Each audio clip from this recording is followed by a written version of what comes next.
성도님들 반갑습니다. 7월 8일 금요일 말씀 묵상입니다. 오늘 묵상 본문은 히브리서 6장 9절에서 마지막 20절 말씀입니다. 히브리서 묵상도 중반이 지나가고 있습니다. 때론 어렵게 느껴지는 본문이 등장하기도 하지만 끝까지 말씀 읽고 성령의 도우심을 받아 함께 묵상해 가기 원합니다. 이번 주말 묵상 본문을 먼저 말씀드리겠습니다. 토요일 묵상 본문은 히브리서 7장 1절에서 10절 말씀이고 주일 묵상 본문은 히브리서 7장 11절에서 19절 말씀입니다. 개인적으로 꼭 읽으시고 묵상하시기 바랍니다. 이제 오늘 묵상 본문을 살펴봅시다. 그리스도의 도의 초보를 버리고 완전한 대로 나아가라고 권면한 히브리서 저자는 성도들에게 위로와 격려의 말씀을 이어서 하고 있습니다. 본문 9절에서 12절 말씀입니다.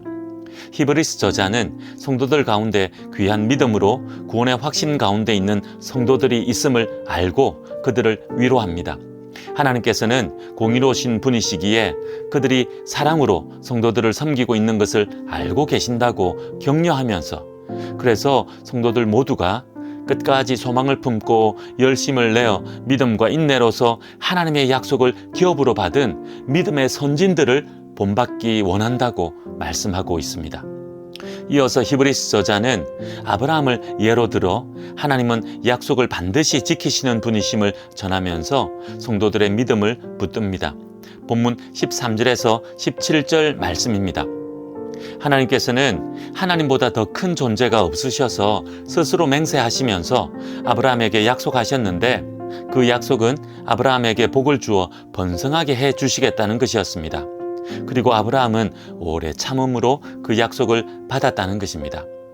이처럼 하나님께서는 약속을 지키시는 분이신데 보통 사람들이 자기보다 더 큰 자를 가리켜 맹세하는데 맹세는 다투는 일을 최종적으로 보증하는 것과 같듯이 하나님께서도 스스로 맹세하심으로 하나님의 약속을 기업으로 받을 자들에게 자신의 뜻이 변치 않는다는 것을 보증하셨다고 전합니다. 그러니 하나님의 약속과 그 약속을 보증하신 것은 우리에게 큰 소망이 된다고 성도들을 위로하며 격려합니다. 본문 18절에서 20절 말씀입니다. 하나님께서 거짓말하실 수 없는 두 가지 변치 못할 사실이 있는데 그것은 하나님께서 하신 약속과 그 약속을 지키겠다고 맹세로 보증하신 것입니다. 하나님께서 이렇게 하신 이유는 장래의 소망을 바라보고 주님께로 나아가는 성도들에게 큰 위로와 힘을 주시기 위함이라는 것입니다.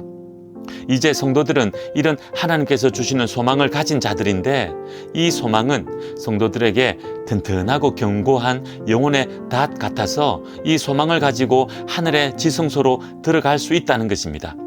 하나님께서 주신 소망이 영혼의 닷 같다는 말씀은 배에 매달려 있는 닷이 배를 물결에 휩쓸리지 않도록 단단하게 고정시켜 주는 것처럼 하나님의 소망이 튼튼하고 견고한 영혼의 닷이 되어 우리의 믿음이 세상 풍파에 흔들리지 않도록 꼭 붙들어 준다는 의미입니다. 이렇게 하여 하나님의 소망이 우리를 하늘 지성소로 인도하는 것입니다. 19절에 휘장 안에라는 표현의 의미는 하늘 지성소를 가리키는 것으로 볼 수 있고 이는 주님 계신 곳 영원한 천국을 의미한다 할 수 있습니다. 그곳에 우리 예수님께서 영원한 대제사장이 되셔서 우리를 위하여 앞서 가 계십니다. 그러니 하나님의 소망을 꼭 붙들고 구원받아 영원한 천국에 들어가라고 히브리서 저자는 성도들을 위로하고 격려합니다. 이제 오늘 본문을 묵상해 봅시다. 첫 번째 묵상 주제는 약속을 반드시 이루시는 하나님입니다. 오늘 본문이 분명하게 전하고 있고 우리 또한 잘 알고 있는 사실입니다. 오늘 본문에서는 이런 약속을 반드시 이루시는 하나님으로 인해 우리 성도들은 소망을 품고 살아갈 수 있다고 전합니다. 그렇다면 우리도 이 소망을 품고 살아가고 있는지 돌아보아야 할 것입니다.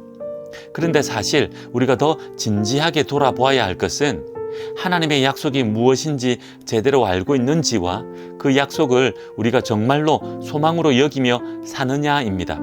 왜 이것을 잘 살펴보아야 하냐면 하나님의 약속은 때론 우리의 기대와 바람과는 다를 수 있기 때문입니다. 우리는 종종 세상적인 기대와 바람을 가지고 하나님께로 나아갑니다. 하나님의 약속이 그런 것들이기를 기대하면서 소망합니다. 하지만 많은 경우 세상적인 것과는 다른 하나님의 약속입니다. 세상적으로 성공하고 부유하게 되고 번성하고 잘 되는 것이 하나님의 약속이기를 원하지만 말씀을 통해 알게 되는 하나님의 약속은 그런 것들이 아니라 우리가 믿음을 잘 지킬 수 있도록 끝까지 붙들어 주시는 약속이요, 하나님 말씀 순종할 수 있는 힘을 주시는 약속들입니다. 그래서 끝내 구원을 온전히 이루게 하시는 은혜의 약속들입니다. 물론 우리의 필요에 따라 물질도 건강도 번영과 성공도 주시기도 하지만 이런 것들은 본질이 아니라 부수적인 것들에 불과할 뿐입니다. 우리의 모습을 돌아보기 원합니다. 하나님께서 성경 말씀을 통해 하신 약속들을 우리의 소망으로 붙들고 있는지 말입니다. 그리고 그 약속을 반드시 이루시는 하나님을 바라보며 담대한 믿음으로 살고 있는지 말입니다. 약속을 이루시는 하나님, 그 하나님 바라보며 오늘도 소망을 가지고 담대한 믿음으로 살아가는 우리들 됩시다. 두 번째 묵상 주제는 믿음으로 인내하자입니다. 앞에서도 말했지만 하나님의 약속을 소망으로 품고 담대한 믿음으로 살아가면 하나님께서는 그 약속을 반드시 이루어 주신다고 했습니다. 그런데 믿음으로 살아가는 삶의 실체는 인내하는 삶입니다.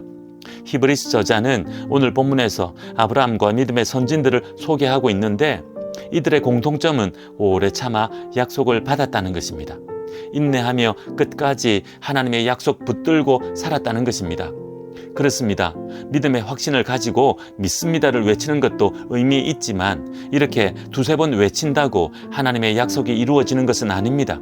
어떤 어려움이 닥쳐와도 믿음 저버리지 않고 끝까지 지키는 것이 더욱 중요합니다. 이런 것이 진짜 믿음이요, 인내하는 믿음입니다. 이렇게 믿음으로 인내할 때 하나님의 약속이 이루어지는 것입니다. 쉽지 않은 믿음의 자리이지만 꼭 기억합시다. 믿음으로 인내할 때 하나님의 약속을 받아 누릴 수 있음을 말입니다. 그래서 오늘도 믿음으로 인내하는 하루 되기 원합니다. 그리고 서로를 위해 기도합시다. 믿음으로 인내할 때 지치지 않도록, 포기하지 않도록 끝까지 나아가도록 말입니다. 기도하겠습니다. 하나님 아버지, 믿음으로 인내하는 자들에게 약속하시고 그 약속을 이루어 주시겠다고 맹세까지 하신 하나님의 은혜와 사랑을 기억하며 저희들도 믿음으로 인내하는 삶 살기 원합니다. 삶의 어려움이 닥쳐와도 믿음을 포기하지 않게 하시고 하나님의 약속을 소망으로 붙들고 나아가는 저희들 되게 하옵소서. 예수님의 이름으로 기도하옵나이다. 아멘. 오늘은 다음 세대와 우리 자녀들을 위해 기도하는 날입니다. 하나님의 약속을 소망으로 품고 믿음으로 살아가는 다음 세대와 우리 자녀들 되도록 기도합시다. 그렇게 믿음으로 살아가면 우리 자녀들의 인생을 하나님께서 책임져 주실 것입니다. 그런 믿음의 사람들 되도록 간절하게 기도하는 오늘 하루 됩시다. 오늘도 믿음으로 승리하십시오.